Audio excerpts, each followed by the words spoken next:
galera, estou eu aqui mais uma vez num vídeo inédito hoje para falar de um tema que, cara, é uma preocupação para esse nosso mercado como um todo. Esse assunto, sempre que eu trago aqui, tem bastante visualização. Por mais que não seja um assunto de cobrança, a gente vai falar com uma pessoa que tem envolvido com algumas empresas de cobrança, call center, e hoje o assunto vai ser sobre fraudes digitais, principalmente fraudes que acabam muitas vezes prejudicando empresas e, claro, pessoas também. Então, é isso que a gente vai falar hoje. Antes disso, roda a vinheta.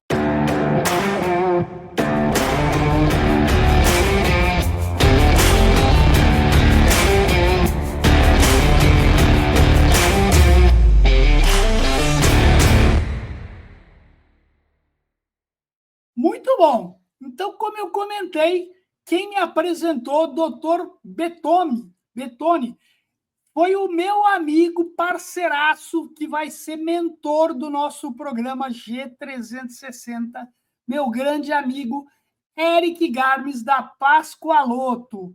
Um grande orgulho ter o Eric como chamado de meu amigo, e isso é muito prazeroso, porque é uma pessoa, além de ser um profissional fantástico, uma pessoa do bem, um cara fantástico.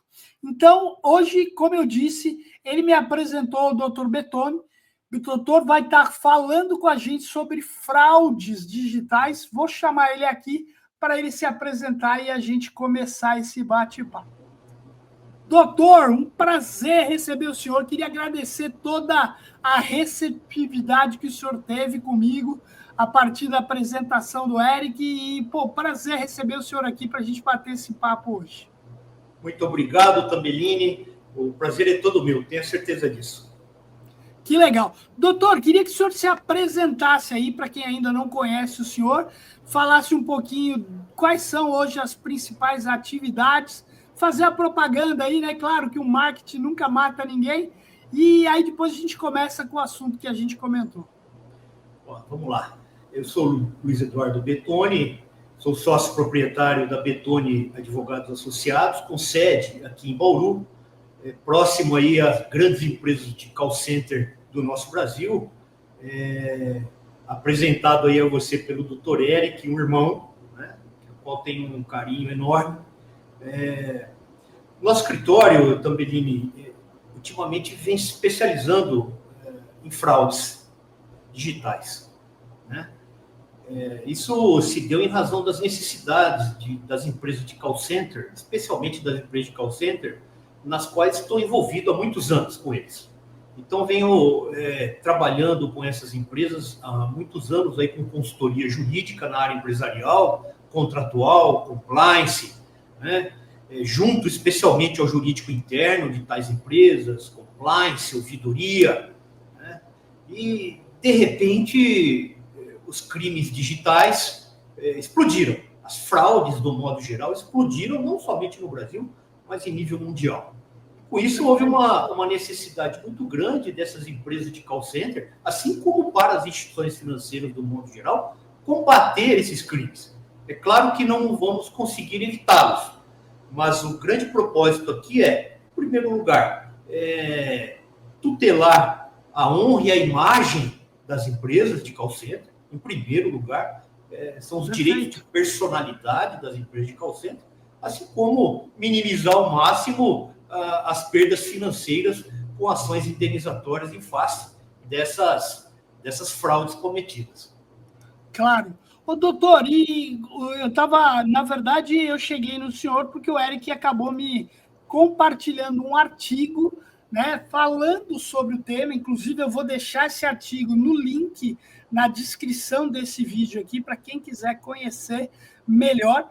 E o senhor estava falando, né, que nos últimos anos a gente teve um grande crescimento por conta da própria pandemia, trouxe a tecnologia muito mais presente e acessível a todos, né? E com isso sempre vem aquele cara maldoso que quer tirar vantagem disso. Conta um pouquinho o que foram os últimos anos e como é que a gente percebeu essa evolução dessa fraude inclusive tipos de fraude que a gente vem percebendo. Vamos lá, Tambellini. É nítido, né? É notório que no mundo inteiro houve um aumento expressivo no número de fraudes, principalmente na modalidade phishing. Né?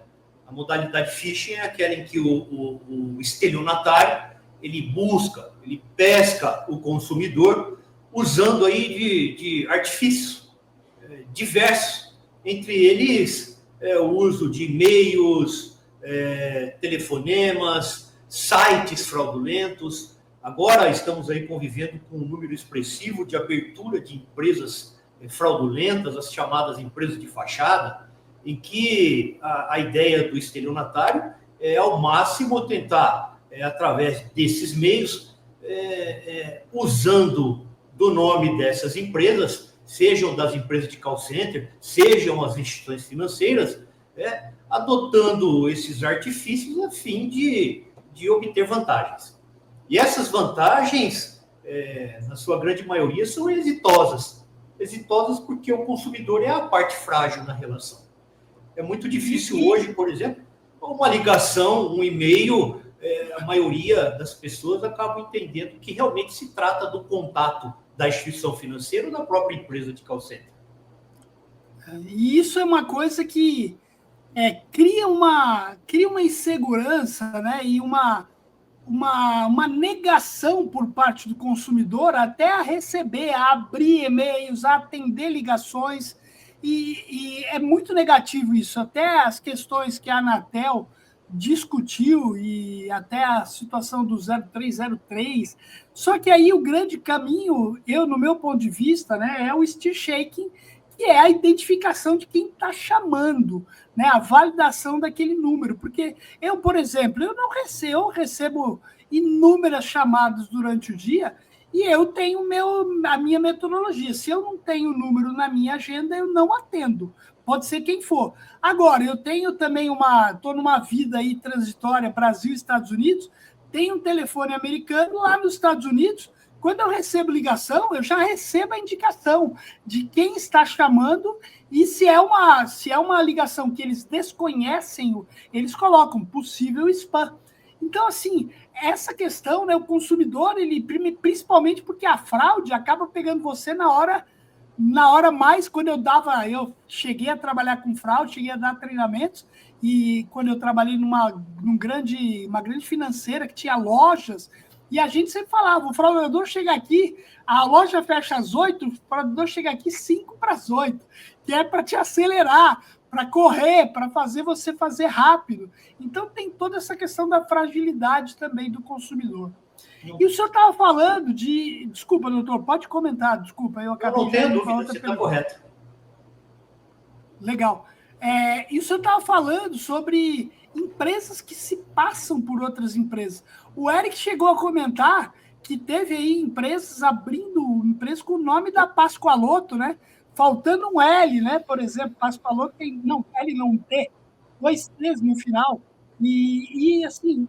Qual que é o principal objetivo? É óbvio que é levar vantagem, mas quais são as modalidades principais, doutor? Também, só retornando a um aspecto, claro, na questão do artigo que você colocou, a ideia é publicarmos 5 artigos. O primeiro já foi publicado no Secomesp, né? Agora nós já estamos publicando um próximo, agora é exatamente sobre essa matéria dos CNPJs e empresas de fachada. Tá? Legal. Do total de 5, já estamos indo para o segundo, numa ideia geral sobre todos os tipos aí atuais de fraudes que vem acometendo as empresas de call center no modo geral. Tá certo? Pô, que legal, que legal. Essa questão da Anatel e as formas de tecnologia para tentar evitar ou prevenir da melhor forma as fraudes é válida. Eu acho que a Anatel realmente tem que agir, é necessário que se criem mecanismos para que o consumidor possa identificar realmente tais chamadas. É uma tentativa, mas pelo que a gente tem de conhecimento, e você sabe bem disso, é quase que impossível evitar. Até porque não é só pelo telefone, também é pelo e-mail, pelos sites, enfim, de um modo geral. a questão de fraude em Pix, por exemplo, hoje, recentemente foi presa uma quadrilha em Santos, com um programa em que ele invade a sua conta bancária e aí consegue efetuar as transferências. Quer dizer, nós estamos indo além aqui de um simples contato.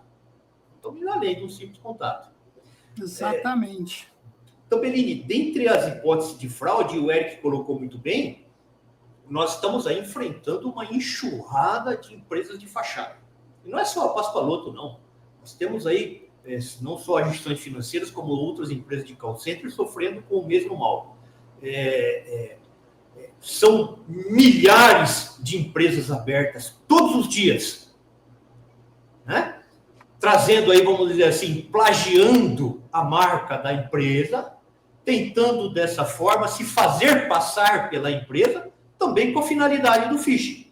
Também com a finalidade do phishing.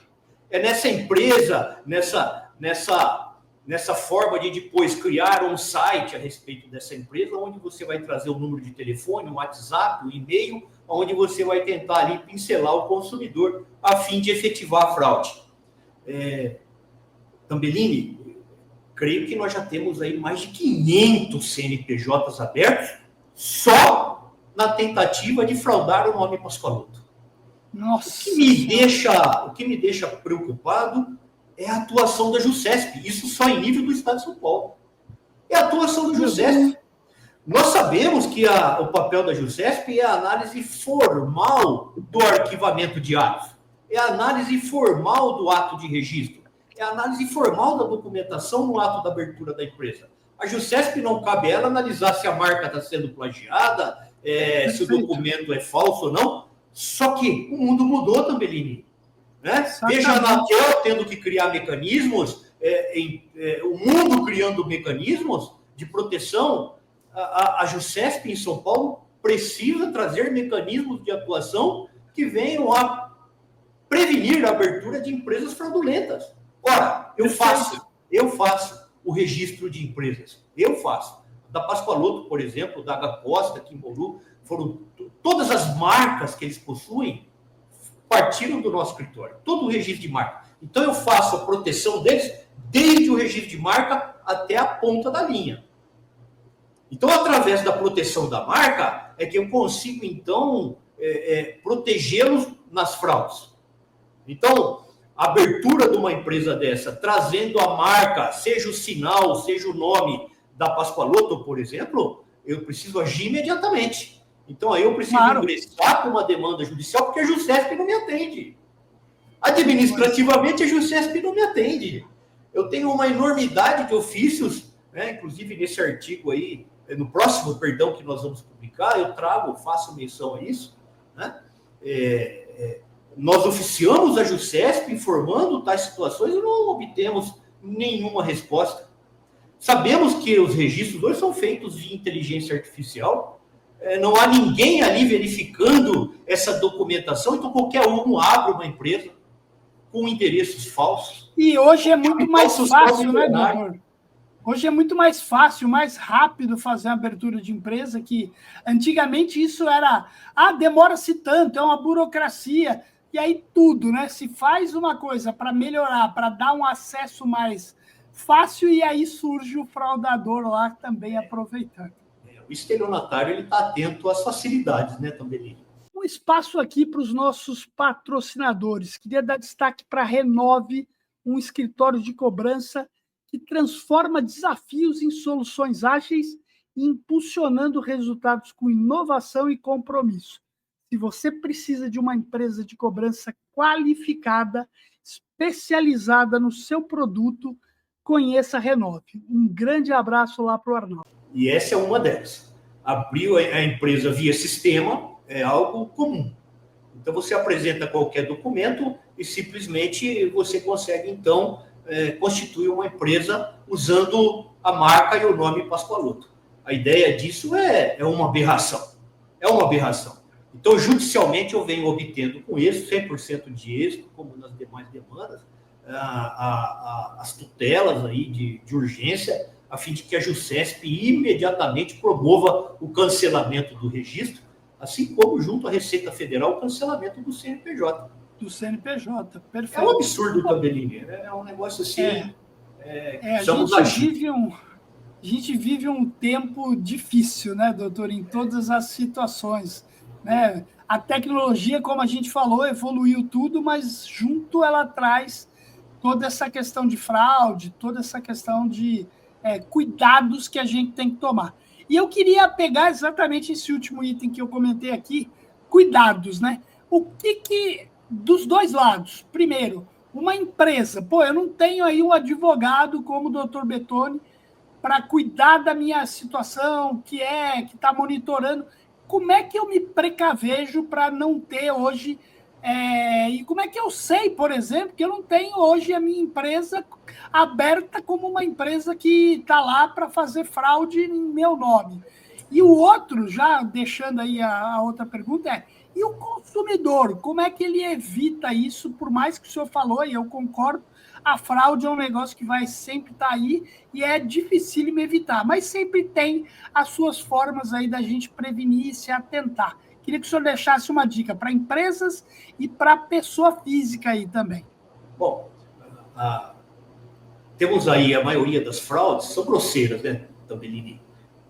Em termos de CNPJ, as fraudes são, na sua grande maioria, grosseiras. Algumas são exceções, são fraudes muito bem feitas, e percebemos que são estelionatários aí, que vêm profissionais, quadrilhas profissionais.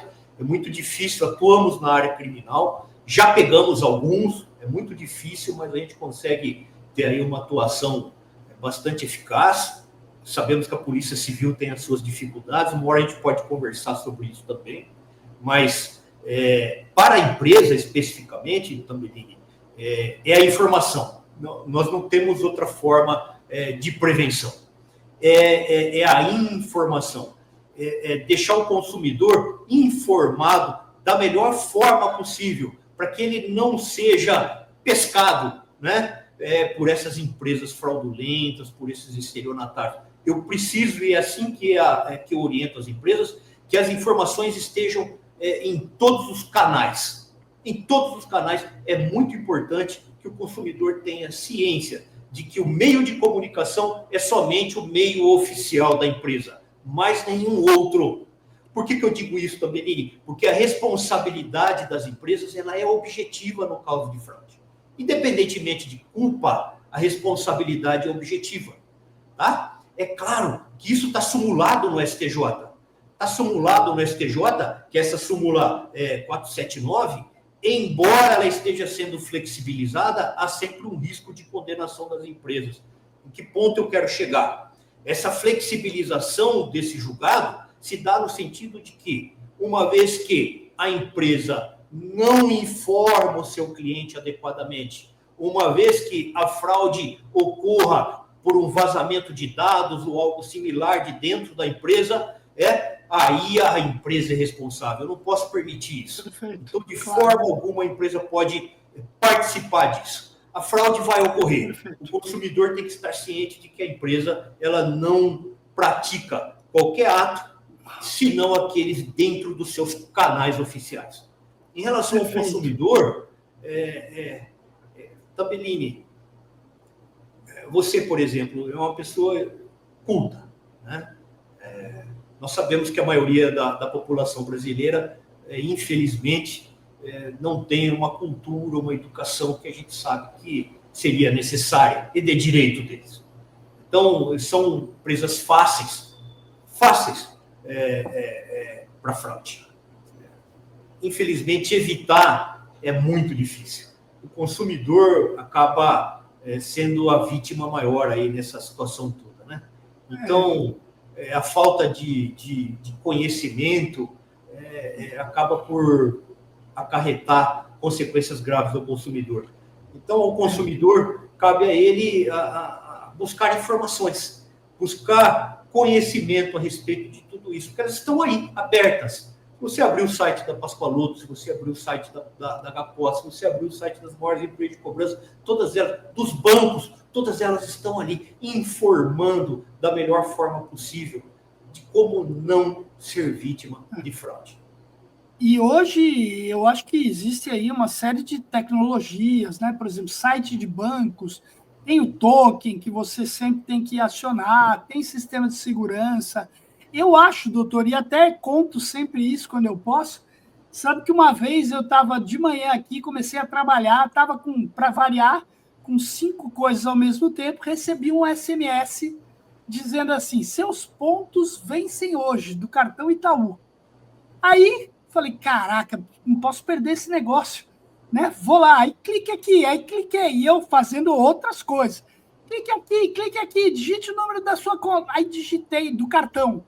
Digitei, a hora que eu dei o ok, foi para o site do banco, como se eu estivesse entrando no site novamente. Aí eu falei, caraca, isso aqui é fraude. É fraude. Então, o senhor fala, pô, eu sou uma pessoa que eu trabalho com isso, convivo com isso, mas qual que é a questão? A gente cai porque, na grande maioria das vezes, a gente está fazendo uma coisa e olhando outras 5. Então, exato, é no momento de fragilidade ou de tumulto que a gente está envolvido com outras coisas, né? E aí, imediatamente, liguei para a administradora, já cancelei aquele meu cartão, me tiro outro, acabou, não tive problema nenhum. Mas, olha só, né? Como é que a gente cai. E aí o outro são questões de fragilidade, muitas vezes. A gente tem muita fraude por conta da própria carência de pessoas a conversar. Por exemplo, tem situações aí que não estão nem relacionadas a esse ponto, mas pessoas que acabam ludibriando, oh meu Deus, oh caramba, mas enfim, vocês entendem. Isso, ótimo, obrigado, doutor. Outras pessoas por conta de relacionamentos falsos, isso tudo é falta de amor, de carência. Então, cara, a fraude ela vai estar pegando você se você estiver num momento frágil. Eu tenho um primo meu que falou um dia para mim um negócio e falou assim, cara, você sabe que eu aprendi um negócio que a gente não pode tomar nunca decisão ou quando a gente está muito alegre ou quando a gente está muito pé da vida, porque é o momento que a gente está apto a fazer uma coisa errada, porque ou eu estou muito alegre ou eu estou muito preocupado, então, puta, a gente faz na ansiedade, né? Então, eu acho que essa é uma das grandes dicas, né? Procurar, tá, você vai fazer alguma coisa, tira a emoção, tira as outras coisas juntas e faz com correta atenção, né? Acho que esse é um ponto importantíssimo. Tambelini, hoje qualquer um tem um celular, tem rede social, tem WhatsApp, tem e-mail, enfim, o canal de abertura está aí. Exatamente. O canal de abertura está aí. Demais. Então falta conhecimento, infelizmente. O papel da empresa é esse também, é a função social da empresa. A empresa precisa ter lá internamente, e a Pascoaloto, a H. Costa, que estão aqui com o escritório, fazem muito bem esse papel de orientação do consumidor. Eu acho que isso tem importância e, mesmo assim, os consumidores ainda caem. Então, Pelini, teve um fato aqui, voltando na questão de CNPJ, olha que situação que eu vou contar para você, não é Pascoaloto, é outra empresa de cobrança. Existe uma empresa de leilões de veículos lá em Pernambuco. Essa empresa de leilão, pessoas arrematam veículos todos os dias. O que os fraudadores fizeram? Criaram um site fraudulento, idêntico a esse site dessa empresa de leilões, passaram a leiloar veículos como se essa empresa fosse, as pessoas vêm e arrematam o veículo aqui. Bom, o fraudador, então, ele diz pro consumidor, olha, agora você tem que me pagar, você arrematou o veículo, vamos te entregar o veículo, que na verdade nunca entrega, mas antes você tem que me pagar. Aqui o Pix. Quando fomos verificar, o Pix era da empresa, uma empresa de call center. O que fizeram os fraudadores? Abriram uma empresa fraudulenta, como se essa empresa fosse, né? Com isso, abriram uma conta corrente em nome da empresa desse cliente nosso aqui, tá? Uma empresa com o mesmo nome, a mesma marca, como se ela fosse uma chave Pix bonitinha. É que as grandes empresas, através dos seus setores de compliance, eles diariamente estão fiscalizando, né, Tambelini? Diariamente. Então, me chegam aqui dezenas, centenas de casos diários a respeito dos casos para que a gente tome as providências cabíveis. Então, é rápido, é muito rápido. E essa chegou, olha a que nível os caras foram, com isso movimentaram quase milhares, né? Milhões, sei lá. De valores a ponto de ficarmos preocupados com o nome da empresa envolvida numa situação dessa aí. E aí o pior, né, Tambellini? O consumidor ingressa com uma ação indenizatória contra a empresa. Contra a empresa original, esse é o problema, né? Aí vem o questionamento. O que o tribunal pensa disso? A responsabilidade é da empresa? Nós não tomamos as devidas cautelas? Não tomamos as devidas cautelas. Nós estamos ali fazendo investigação diária desse tipo de fraude, né? E aconteceu. Mas com isso conseguimos aí improcedência dessas ações, até porque tomamos as devidas cautelas e conseguimos, então, evitar prejuízos financeiros aí para a empresa. E a maior vítima acaba sendo, no final, o próprio consumidor, né? Que acaba caindo. Nunca mais ele vai ver a cor do dinheiro. Nunca mais vai ver, exatamente. Doutor, excelente. Eu queria pedir para o senhor falou que tem outros artigos aí, eu não sei se tem um site específico que vão ser divulgados, mas eu queria pedir para o senhor, se tiver, o senhor já me colocar, eu queria que o senhor deixasse aí os contatos, né? Me manda depois no WhatsApp, que eu coloco aqui na descrição do vídeo, e aí a gente coloca tudo para que quem tiver interessado, querer conhecer mais sobre o assunto, contate aí vocês. E é uma empresa aí, especializada nesse tipo de negócio para prevenir e ajudar você, CNPJ, empresa de call center, a evitar, né? A prevenir. Evitar sempre é muito forte, mas muito prevenir. Forte. Exato. Doutor, esqueci aqui de falar logo no início, então vai agora. Quem ainda está aqui com a gente, não deixa de curtir o vídeo, compartilhar, se inscrever no canal. Toda terça e quinta tem vídeo novo. Doutor, queria agradecer imensamente o senhor, foi um papo super agradável, já são aí quase 30 minutos. E queria que o senhor deixasse aí a mensagem final, se despedisse e, com certeza, próximos vídeos aí com outros assuntos virão para a gente bater papo. Tambellini, eu agradeço demais, primeiro, por receber um novo amigo que é você, tá?